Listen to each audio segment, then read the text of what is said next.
எல்லாம் வல்ல இறையாற்றலுக்கும் உருவத்தில் உயிரை உயிருக்குள் உள்ள மெய் பொருளை அறிவாய் காட்டிய ஆசான் அருட்தந்தை அவர்களுக்கும் இந்த இணையதளத்தை இணைந்துள்ள அனைவருக்கும் சிறப்பான ஒரு தவம் வரவேற்பை உரை கொடுத்த அம்மையார் அவர்களுக்கும் இந்த நார்வேக்கும் சிறப்பான முறையில் தொண்டு செய்து கொண்டிருக்கிறார்கள். அவர்கள் அனைவருக்கும்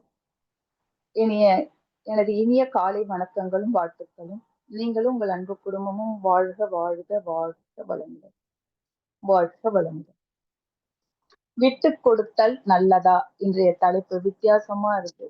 ஏன்னா நமக்கு பாத்தீங்கன்னா சாதாரணமா பெரியவங்க எல்லாம் விட்டு கொடுத்து போன்னு தான் நமக்கு எல்லாம் சொல்லி கொடுத்துருக்காங்க. அதே பெரியவங்க தான் இவ்வளவு ஏமாளியா இருக்கியன்னு நிறைய விஷயத்துல சொல்லி கொடுத்துருக்காங்க. அப்ப இது விட்டு கொடுத்து போறது நல்லதா கெட்டதா அப்படின்னு ஒரு தலைப்பு. நம்ம டீம் எல்லாம் வித்தியாசமான நல்ல தலைப்பாதான் இது வரைக்கும் எல்லாமே கொடுத்துட்டு இருக்காங்க. இதை பற்றி ஒரு சின்ன சிந்தனை நாம சிந்திக்க இருக்கிறோம். விட்டு கொடுத்தல் நல்லதா? அதாவது சாமிஜி சொல்வாரு, விட்டு கொடுத்தல் சகிப்புத்தன்மை, தியாகம், அட்ஜஸ்ட்மெண்ட். தனக்கு விருப்பமான ஒன்றை தனக்கென வைத்துக் கொள்ளாமல் பிறக்காக மனமுவந்து அளிப்பது விட்டு கொடுத்தல். அப்புறம் டாலரன்ஸ் சொல்வாரு சகிப்புத்தன்மைக்கு. தனக்கு விருப்பம் இல்லாதவற்றையும் மற்றவர் செய்த போதும் அதை தாங்கிக் கொள்ளும் திறனே சகிப்புத்தன்மை. தியாகத்துக்கு சொல்வாரு சாக்ரிஃபைஸ். தன் நலத்தை கருதாமல் பிற நலம் கருதி தன் உடல் பொருள் ஆற்றலை அர்ப்பணிப்பதே தியாகம். தன் நலத்தை கருதாமல் பிற நலம் கருதி தன் உடல் பொருள் ஆற்றலை அர்ப்பணிப்பதே தியாகம். என்னை பொறுத்த வரைக்கும் பாத்தீங்கன்னா இந்த தியாகம் சாக்ரிஃபைஸ்ல வர்றதும் டாலரன்ஸ்ல வர்றதும் பாத்தீங்கன்னா விட்டு கொடுத்தல்லயே இந்த ரெண்டு குணமும் விட்டு கொடுத்தல் இருக்கும் போது இதுவும் சேர்ந்தே வந்துரும் தான் நினைக்கிறேன். அதாவது ஒரு குடும்பமா இருந்திருந்தாலும் சரி, இந்த சமுதாயத்துல எந்த அமைப்பா இருந்தாலும் சரி, ஆபீஸா இருக்கட்டும், எந்த அமைப்பா இருந்தாலும் இருக்கட்டும், அது மன்றமாக இருக்கட்டும், இல்ல கல்வித்துறையா ஸ்கூலா இருக்கட்டும், எந்த அலுவலகமாக இருக்கட்டும், எதுவா இருந்தாலும் சரி, நமக்கு பிடிச்ச விஷயத்த ஒரு 4 செஞ்சாங்கன்னா பிடிக்காத விஷயத்த ஒரு 10 நடக்கதான் செய்யும். அந்த நேரத்துல எல்லாம் அந்த சூழ்நிலைய கொஞ்சம் நம்ம புரிஞ்சு அந்த நேரத்துல விட்டு கொடுக்கும் போதுதான் பல நன்மைகள் நம்மள சேரும். அந்த நேரத்துல நாமளும் அந்த இடத்துல போய் எதிர்கிட்டு போகாத கொஞ்சம் பொறுத்து அந்த இடத்துல விட்டு கொடுத்து போனோம்னு வச்சுக்கோங்க, யாரால நமக்கு ஒரு 10 விஷயம் நம்மள புரிஞ்சிக்காம நமக்கு யாராவது விட்டு கொடுக்காத நம்ம மனசு கஷ்டப்படுற மாதிரி யாருன்னா நடந்தா கூட நாம அந்த இடத்துல விட்டு கொடுத்து போனோம்னா அவங்களால நமக்கு ஒரு 10 விஷயம் பாதிப்பு வருது. ஆனா விட்டு கொடுத்து போகும்போது அவர்களாலும் நம்மால அதை விட டபுள் மடங்கு நன்மைகள் நமக்கு கிடைக்கும். அந்த விட்டு கொடுத்து போகும்போது நம்ம வாழ்க்கையில இதை அகத்தாய்வு பண்ணி பார்க்கணும். விட்டு கொடுத்து போகாம இருக்கும்போது எத்தனை இன்சிடென்ட் ஃபேமிலியில நடந்திருக்கு, விட்டு கொடுத்து போகும்போது நம்ம லைஃப்ல எவ்வளவு இன்சிடென்ட் நடந்திருக்கு அப்படின்னு. நமக்கு பிடிச்ச மாதிரி ஒரு 4 விஷயம் நடந்தா பிடிக்காத விஷயங்கள் 10 நடக்கதான் செய்யும். அதை ஏற்றுக்கிற பக்குவம் நமக்கு வேணும். அந்த பக்குவத்துக்கு படி நம்ம என்ன பண்ணணும், ஏற்றுக்கிட்டு அந்த சூழ்நிலையை ஏற்றுக்கிட்டு விட்டு கொடுத்து போகணும்னு வச்சுக்கோங்க.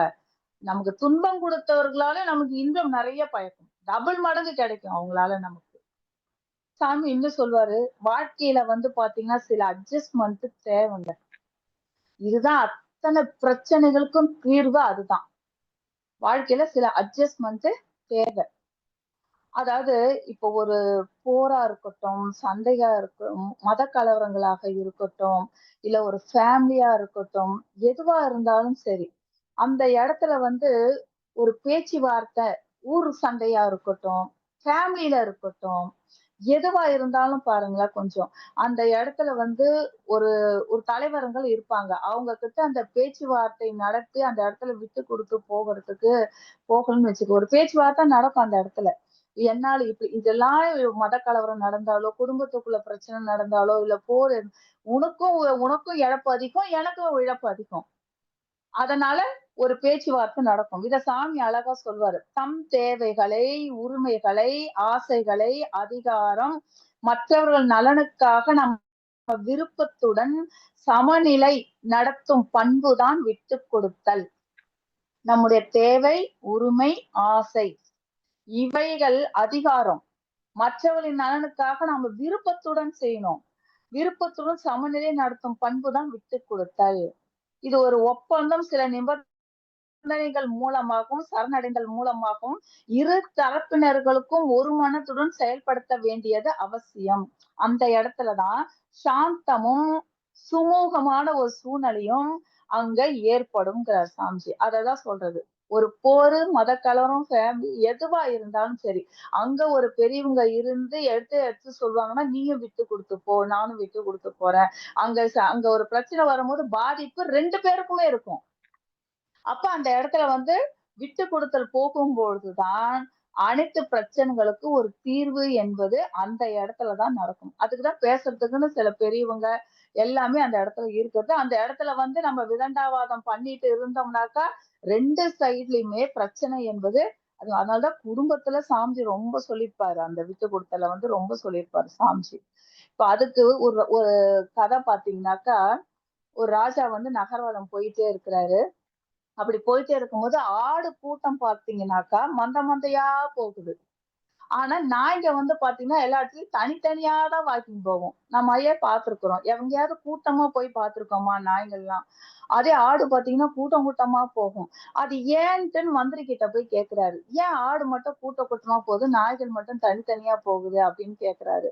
அப்போ மந்திரி சொல்றாரு, அத நான் உங்களுக்கு வந்து சொல்றத விட நேர்லயே காட்டுறேன் உங்களுக்கு அப்படின்னு சொல்லிட்டு ஒரு ரூம்ல ஒரு 10 நாய்களை போட்டுட்டு அடைச்சிட்டு அதுக்குள்ள இறைச்சிய வைக்கிறாங்க. இன்னொரு ரூம்ல ஒரு 10 ஆடுகளை போட்டுட்டு ஒரு புல்லுக்கட்டை வைக்கிறாங்க. மறுநாள் காலையில வந்து பாப்போம் ராஜா என்ன நடக்குதுன்னு பாருங்க அப்படின்னு சொல்றாரு. அதாவது மறுநாள் வந்து பார்த்தா நாய்கள் இருந்த ரூம்ல இருந்த இறைச்சி காலியாயி போயிருந்தது. ஆனா அந்த 10 நாய்களும் ஒன்னோட ஒண்ணு ரத்த காயமும் ரணங்காயமா விழுந்து கிடந்திருக்கு. அதே ஆட்டுக்குட்டி இருக்கிற ஆடுங்க இருந்த ரூம திறந்து பார்த்தா அந்த புல்லுக்கட்டு எல்லாமே காலியாயி போயிருக்கு. ஆனா ஒன்னோட ஒண்ணு ஒற்றுமையா அந்த புல்ல அரைச்சுக்கிட்டு இருக்கு வாய்க்குள்ள மென்னுகிட்டு இருக்கு. இதுல இருந்து என்ன தெரியுது? நாய்கள் கிட்ட அந்த மனப்பக்குவம் இல்ல. அதனால அவங்களுக்குள்ள அந்த 10க்குமே அங்க வந்து என்ன ஆயிடுச்சு? ஒரு சேதாரம் ஏற்பட்டுருச்சு. இதுக்குள்ள விட்டு கொடுத்தல் இருக்கிறதுனால இது எல்லாமே ஒற்றுமையா எப்படி இருக்குன்னு பாருங்க. எல்லாம் எனக்கானது அப்படின்னு நினைக்கிற பண்பு நாய்கிட்ட இருக்குது. எனக்கு இல்லாம கொஞ்சம் கூட மனிதாபிமானத்தோட விட்டு கொடுக்கும் போதுதான் அன்பு அறத்தை அங்கு வளர்க்கும். எனக்கானது எல்லாம் எனக்கானது என்று இல்லாமல் கொஞ்சம் மனிதாபிமானத்தோடு விட்டு கொடுக்கும் பொழுதுதான் அன்பு வளரும். அந்த இடத்துலதான் அறத்தை வளர்க்க முடியும். இதுதான் மனித இனத்தின் அழகு, பண்பு அப்படின்னு சொல்லுவாரு சாமிஜி. இங்க கொஞ்சம் நினைச்சு பாருங்க. அந்த நாய்கள் கிட்டயே அந்த தனம் இல்லாதனால அந்த 10க்குமே சேதாரம் ஏற்பட்டிருக்கு. விட்டு கொடுக்காதனால பாருங்க, அந்த 5 அறிவு வரைக்கும் விலங்குகளுக்கு மட்டுமா இருக்கு. இன்னைக்கு மனித குலமும் எப்படி இருக்குன்னு நினைச்சு பாருங்க. இன்னைக்கு இவ்வளவு பெரிய போர் ஒண்ணு ஸ்டார்டிங்லயே நமக்கு ஸ்டாப் ஆனதுக்கு காரணம் 2 நாடுகளும் விட்டு கொடுக்க போய் தானுங்க. எதுக்காக விட்டு கொடுத்து போனாங்க? அது மட்டும் விட்டு கொடுக்காம இருந்தாங்கன்னா எவ்வளவு பெரிய ஆபத்தெல்லாம் ஏற்பட்டிருக்கும். 2 பேர் உயிர்களுக்கும் எல்லாரும் நல்லா இருக்கணும் என்பதற்காக தான். எந்த உயிருக்கும் சேதாரம் ஏற்படக்கூடாது என்பதற்காக மனிதாபிமானத்தோட நடந்து கொண்ட விதம் தான் அங்க ஜெயிச்சது. அந்த இடத்துல ஒருத்தருக்கு ஒருத்தர் சமரசமா பேசி விட்டு கொடுத்ததுனாலதான், இல்லைன்னா இது எவ்வளவு பெரிய சேதாரத்துல கொண்டு போய் விட்டுருக்கோன்றத நாமெல்லாம் இதெல்லாம் யோசிச்சு பார்க்கணும். ஒரு ஒரு கல்யாணத்துக்கு வந்து ஒரு இடத்துல வந்து கல்யாணத்துக்கு போறாங்க. சமுதாயத்துல 2 பெரிய விஐபி அவங்க. அவங்க நிறைய கவிகள் எல்லாம் எழுதக்கூடியவங்க. அவங்க வந்து ஒரு கல்யாணத்துக்கு போறாங்க. 2 பேருமே. 2 பேருமே சமூகத்துல நல்லா ஃபேமஸான கவி எழுதக்கூடியவங்க. அவங்க வந்து ஒரு கல்யாணத்துக்கு போறாங்க. போகும்போது பேசிக்கிறாங்க. நம்ம வந்து கல்யாணத்துக்கு போறோம். என்ன குடுக்கலாம்? கல்யாண கிஃப்ட்டா என்ன குடுக்கலாம்? மணமக்களுக்கு எது குடுத்தா அவங்களுடைய வாழ்க்கை நல்லா இருக்கும்? எது குடுத்தா முதல்ல அவங்க சந்தோஷமா இருப்பாங்க? அப்படின்றத பத்தி 2 பேரும் வந்து டீப்பா பேசிக்கிட்டே இருக்கிறாங்க. அப்ப பாத்தீங்கன்னா, லட்டு குடுத்தா மகிழ்ச்சி அடைவார்களா? துட்டு குடுத்தா மகிழ்ச்சி அடைவார்களா? வெள்ளி தட்டு குடுத்தா மகிழ்ச்சியா இருப்பாருங்களா? நகை நட்டு குடுத்தா மகிழ்ச்சியா இருப்பாருங்களா? அப்படின்னு யோசிக்கிறாங்க. எததான் அவங்களுக்கு கிஃப்ட்டா குடுக்கறது? லட்டா, துட்டா, வெள்ளி தட்டா, நகை நட்டா? எது குடுத்தா அவங்க வாழ்க்கை சந்தோஷமா இருக்கும்னு 2 பேரும் பேசிக்கிறாங்க. 2 பேரும் லாஸ்ட்டா சிரிக்கிறாங்க. இது எதனாலயும் ஒருத்தருடைய வாழ்க்கையில நிறைவான நிம்மதிய கொடுக்க முடியாது. யார் ஒருவர் விட்டு குடுக்குறாங்களோ, அங்கதான் மகிழ்ச்சி வருமே தவிர, இந்த 4 நாளையும் அங்க மகிழ்ச்சி நிலவாது என்பதற்காக, விட்டு குடுத்தலினால் குடும்பத்தில் ஏற்படும் அமைதி என்பதற்கு நச்சுன்னு ஒரு 10 லைன் அழகா எழுதி லேமினேட் பண்ணி, அத அவங்களுக்கு கிஃப்ட்டா குடுத்தாங்க. ஏன்னா, அத ஒரு புக்கு போட்டா படிக்கிறதுக்கெல்லாம் இந்த காலத்துல வந்து யாருக்குமே வந்து பொறுமை கிடையாது. இல்லையா? அதனால என்ன பண்றாங்கன்னா, ஒரு நச்சுன்னு ஒரு விட்டு குடுப்பதனால உங்களுக்குள்ள என்ன எவ்ளோ ஒற்றுமை இருக்கும், நீங்க எப்படி வாழ்வீங்க என்பதற்கு ஒரு 10 லைன் நச்சுன்னு எழுதி ஒரு லேமினேட் பண்ணி அந்த தம்பதிகளுக்கு அவங்க வந்து புதுசா திருமணமானவங்களுக்கு கிஃப்ட்டா அவங்க குடுக்குறாங்க. எவ்வளவு பெரிய இது பாருங்க. சாதாரண விஷயமா இது? ரொம்ப அழகான ஒரு பரிசு என்னே சொல்லலாம். அப்போ சாமி பாருங்க, விட்டு கொடுத்ததுனால தான் சாமிஜி வந்து இன்னைக்கு இவ்ளோ பெரிய உலக சமுதாயம் சேவா சங்கம்ன்ற ஒரு அமைப்பை நிறுவி, நமக்குள்ள ஒரு அமைதியை ஏற்படுத்தி கொண்டு வந்துட்டு இருக்காரு. இல்லைங்களா? எதை விட்டு குடுத்தாரு? அவருடைய உடல், உயிரு, அவருடைய ஆற்றல் எல்லாத்தையும் விட்டு குடுத்து தான் இந்த உலக சமுதாய சேவா சங்கம் என்ற ஒரு பெரிய அமைப்பே விட்டு குடுத்திருக்கிறாரு. அவரு நினைச்சிருந்தாருன்னா, அந்த பேரின்ப களிப்பு என்ற அந்த அந்த சுத்தவெளியிலேயே மிதந்து கொண்டு இருந்திருக்கலாம் அவர் நினைச்சிருந்தோம்னா. ஏன்னா ராமகிருஷ்ண பரமஹம்சர் சொல்வாரு, சுத்த வெளியோட அனுபவம், அந்த இறையோடைய அனுபவம் எப்படி இருந்தது அப்படின்னு கேட்கும்போது, அது ஒரு பெரிய பாயாச குண்டா, அதுல ஒரு ஏணி போட்டு ஏறி அதுல ஏறவே முடியாது. அப்படி ஏறி அதுள்ள பாதியில ஏறி இறங்குனவங்க தான் அதிகம். அத ஏறி அத தொட்டவங்க ஒரு சிலரு. அதுல ஏறி அந்த பேரின்ப களிப்ப அந்த சுத்தவெளியில இறங்கி அந்த இறை உணர்வ பெற்றவங்க ஒரு சிலரு அத பெற்று அதிலயே திளைச்சு போய் தான் எல்லாரும் இருப்பாங்களாம். அதுல இருந்து மீண்டு வர முடியாம எனக்கு இந்த இன்பம் நல்லா இருக்கு. இந்த பேரின்பம் ரொம்ப ரொம்ப நல்லா இருக்குன்னு திரும்பி வராம, அவங்க மட்டுமே அந்த இன்பத்த ரசிச்சு, ருசிச்சு அப்படியே இருப்பாங்க. ஆனா, ஒரு சிலர் மட்டும் தான் அந்த தான் அனுபவிச்ச இந்த இன்பத்த, இறை உணர்வை இத எல்லாரும் அனுபவிக்கணும் என்பதற்காக வெளியில வந்து, இத அனைத்து மக்களும் அடைவதற்கான வழிமுறைகளை தத்துவமாக குடுத்தவங்க ஒரு சிலர் தான். அதுல தான் நம்மளுடைய தத்துவ விஞ்ஞானி வேதாத்ரி மகரிஷியும் ஒருவர். எப்படிங்க நமக்காக அவரு அவரோட உடல், உயிர், ஆற்றலை அனைத்தும் நமக்காக விட்டு குடுத்து, இத இப்படி இருங்கப்பா, இப்படி இருங்கப்பா, நீங்களும் சந்தோஷமா இருப்ப. இது எவ்வளவு பெரிய பேரின்ப களிப்பு என்பதை உருவத்தில் உயிரை, உயிருக்குள் உள்ள மெய்ப்பொருளை அறிவாய் காட்டி, யாரு இவ்வளவு ஈஸியா சொல்லிக் குடுப்பா? நமக்குள்ள இருக்க இறை உணர்வ. அப்படிலாம் அவருடைய ஆற்றல், அறிவு, அவருடைய எல்லாத்தையும் விட்டு குடுத்துதான் நமக்கு இவ்ளோ பெரிய தத்துவங்கள நமக்காக குடுத்திருக்கிறாரு பாருங்க. இது இது வந்து ஈடு இணை இல்லாதது. அவர் நமக்காக விட்டு குடுத்தது எல்லாம் ஈடு இணையே சொல்ல முடியாது. இன்னும் ஒண்ணு என்னன்னு பார்த்தீங்கன்னாக்கா, உறவு.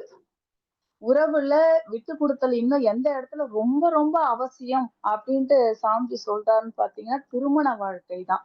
அது இன்னைக்கு எப்படி போயிட்டு இருக்குன்றது எல்லாரும் பார்த்துட்டு இருக்கோம். ஒண்ணுமே இல்லாத ஒரு சில அற்ப விஷயத்துக்காகலாம் இன்னைக்கு டைவர்ஸ் கேட்டு கோர்ட்ல போறாங்க. இது வந்து ரொம்ப ரொம்ப சமுதாயத்துக்கு இது வந்து ரொம்ப பெரிய பாதிப்ப பின்னாடி ஏற்படுத்தும். அதனால இந்த இவங்களுக்கு கட்டாயம் அந்த விட்டு குடுத்தலோட இது தெரிஞ்சே ஆகணும். எல்லாருக்கும் அத புரிய வச்சே ஆகணும். அதாவது ஒருத்தர் 25வது வருஷம் கல்யாண நாளு, சில்வர் ஜூப்ளி, கோல்டன் ஜூப்ளி இப்படிலாம் கொண்டாடுறாங்களே, அவங்க கொண்டாடுனவங்க கிட்ட போய் ஆசீர்வாதம் வாங்குவதற்காக மட்டும் எல்லாரும் ஓடி ஓடி போறாங்களே, அவங்க எப்படி வாழ்ந்திருக்காங்கன்ற ஒண்ணாவது போய் ஒருத்தராவது அவங்க கிட்ட போய், நீங்க வாழ்ந்த மாரியே நாங்க வாழணும். நீங்க இருக்கிற மாரியே நாங்க இருக்கணும்னு ஆசீர்வாதம் வாங்குனா மட்டும் போதாது. அவங்க எப்படி வாழ்ந்திருக்கிறாங்கன்றத அவங்க கிட்ட போய் கேட்கணும். அவங்க கிட்ட போய் கேட்கும்போது தான் தெரியும், அவங்க லைஃப்ல இவ்வளவு வருஷம் அவங்க வாழ்ந்திருக்கிறாங்க, ஒற்றுமையா வாழ்ந்திருக்காங்கன்னா, எது மெயினா இருந்திருக்கும்னு பார்த்தீங்கன்னா, விட்டு குடுத்தல் தான் இருந்திருக்கும். நம்ம ஓடி போய் ஆசீர்வாதம் வாங்குறதுனால கிடையாது. அவங்க எப்படி வாழ்ந்திருக்கிறாங்க, அவங்களோட வாழ்க்கையில எப்படி வாழ்ந்திருக்காங்கன்றதெல்லாம் நம்ம கேட்கணும் முதல்ல.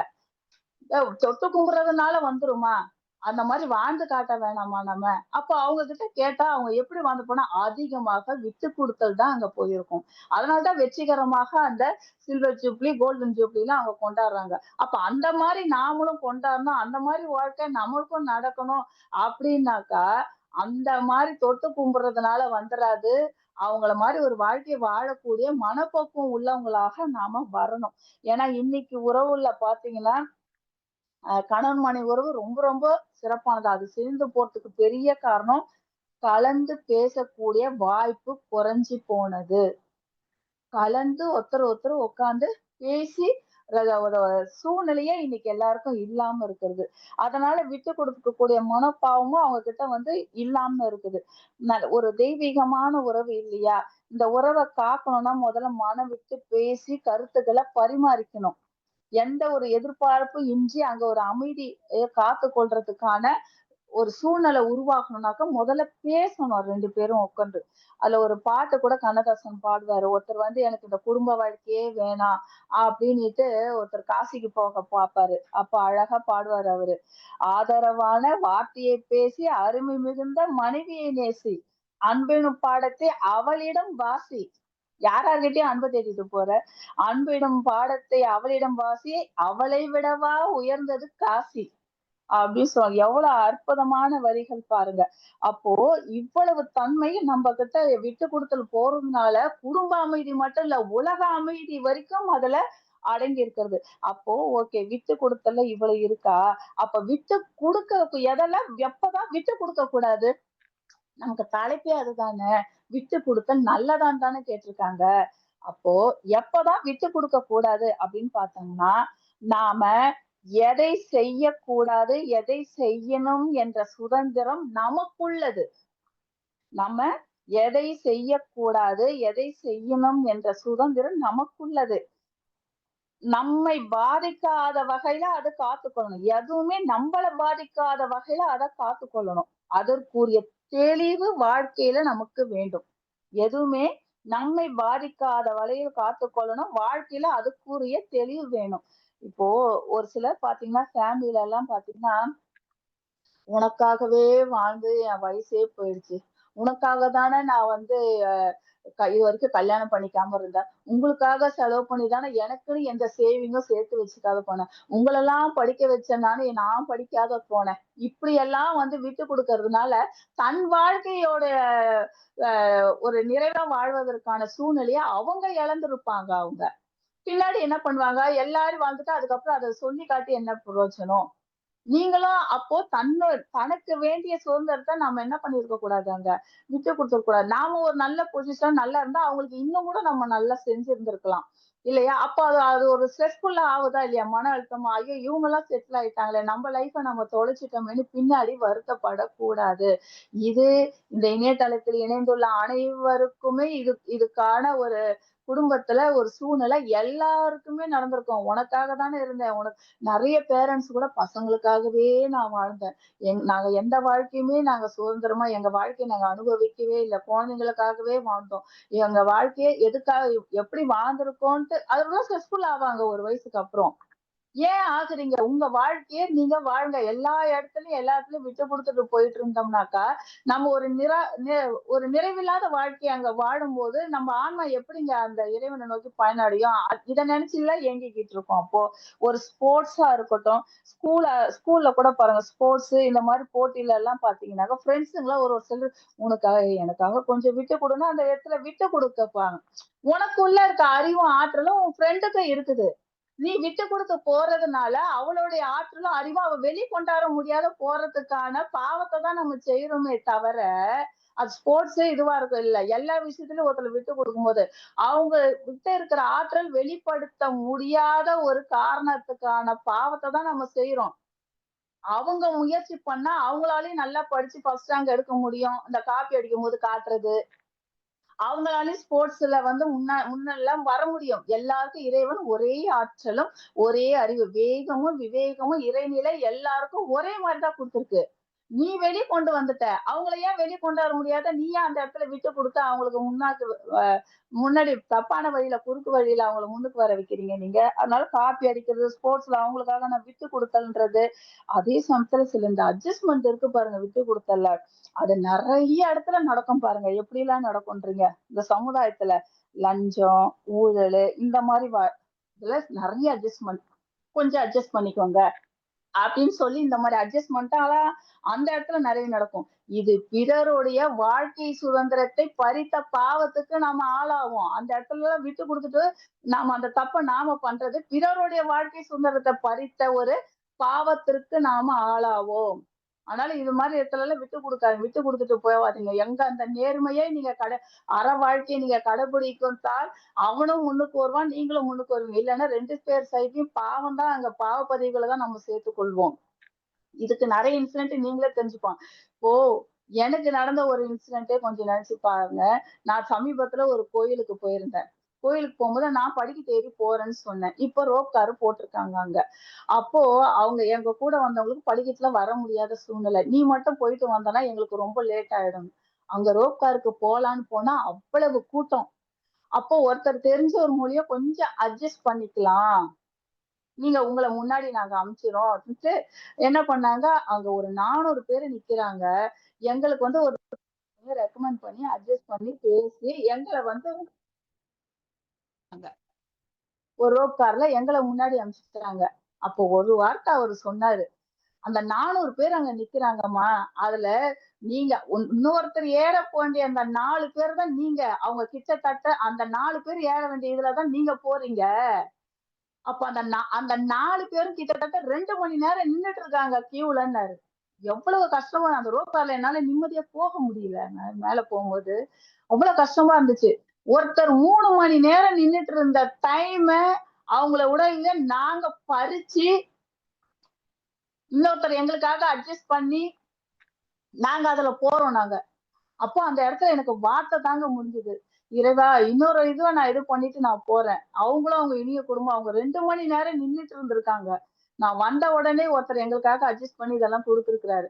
அந்த குடும்பம் நல்லா இருக்கணும்னு வாழ்த்திட்டு அவங்களுக்காக இறை கிட்ட நம்மளுக்கு தெரிஞ்சது அந்த நேரத்துல வாழ்த்து தாங்க. ஒரு சில நேரத்துல நம்ம வந்து அட்ஜஸ்ட் பண்ணும்போது, ஒரு சிலரோட வாழ்க்கை சுதந்திரத்த நம்ம பறிக்கும்போது, அவங்களுடைய உடல் உபாதைகளுக்கு நாமளும் காரணமாகும்போது, அந்த இடத்துல வாழ்த்த தான் வேண்டியிருக்கு. இறைவா அவங்கள நல்லா வச்சுனிரு. அவங்களோட பிரார்த்தனைகள நிறைவேத்து. என்னையும் மன்னிச்சிடு. எனக்கு இது மாரி சூழ்நிலை இன்னொரு வாட்டி குடுக்காதன்னு நெனச்சு வேண்டிக்கிட்டு தான் நான் அந்த ரோப் கார்ல போனேன். அப்போ இப்படி ஒரு உயிர் உணர்வ நமக்கு குடுத்தது யாரு? "உருவத்தில் உயிரை உயிருக்குள் உள்ள மெய்ப்பொருளை அறிவாய் காட்டி" எவ்வளவு பெரிய விஷயம் பாத்தீங்களா? சாமிஜி குடுத்தது இது நமக்கு. இல்லன்னா முன்னலாம் அப்படி கிடையாது. "ஏய் நமக்கு அதிர்ஷ்டம்ப்பா, நமக்கு அதிர்ஷ்டம் பாத்தியா? யார் மூலியம் ஒரு அட்ஜஸ்ட் பண்ணி நமக்கு கிடைச்சிருச்சு பாத்தியா?" அப்படிதான் இதுவரைக்கும் நெனச்சிருந்தோம். ஆனா இப்ப அப்படி நெனைக்கல இந்த மனசு.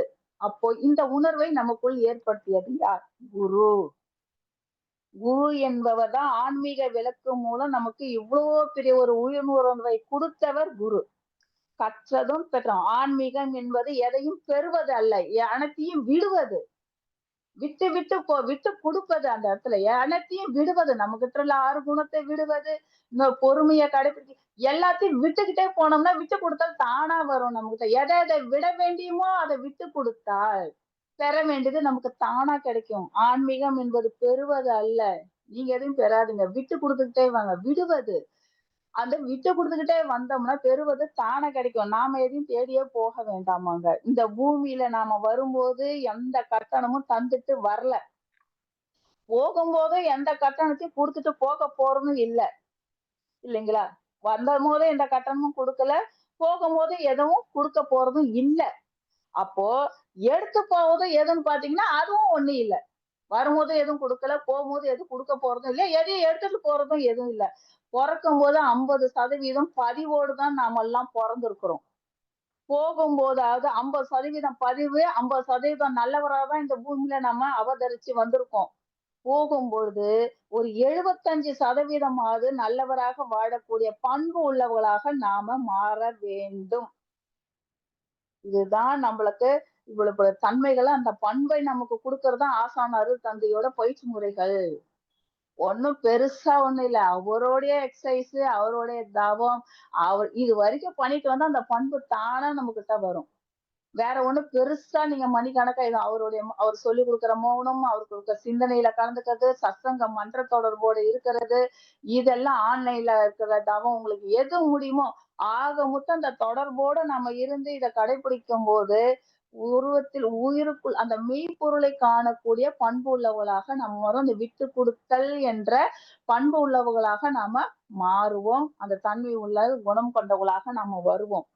இன்னும் ஒரே ஒரு கவிய சொல்லி நான் இந்த நிகழ்ச்சியை கற்றதும் கற்றது உண்மையில் கருத்து விரிவு, பெற்றதும் நிறைவும் பேரானந்தமும், அற்றது பழிசெயல் அடுத்த பதிவுகள், உற்றது பிறவி பயன் மெய்யறிவு.